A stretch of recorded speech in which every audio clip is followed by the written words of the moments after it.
عشرہ ذوالحجہ سال کے 10 افضل ترین دن ہے اور کسی بھی دن کیا ہوا عمل اللہ تعالیٰ کو ان 10 دنوں میں کیے ہوئے عمل سے زیادہ محبوب نہیں،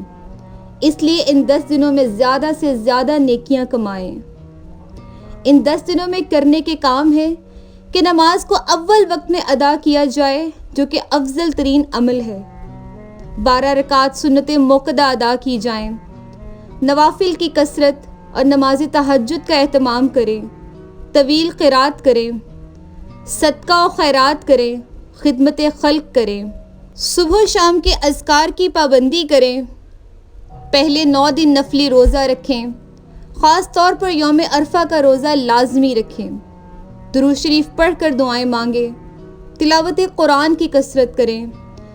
گناہوں اور نافرمانیوں سے بچیں، چلتے پھرتے کام کرتے ہوئے اللہ تعالیٰ کا ذکر جاری رکھیں، اللہ تعالیٰ کی حمد بیان کریں، تسبیح بیان کریں، تکبیرات پڑھیں، تحمید، تہلیل اور تکبیر کی کثرت کریں۔ ہر دم اپنے دل میں یہ احساس رکھیں کہ اللہ سب سے بڑا ہے، اللہ سب سے بڑا ہے۔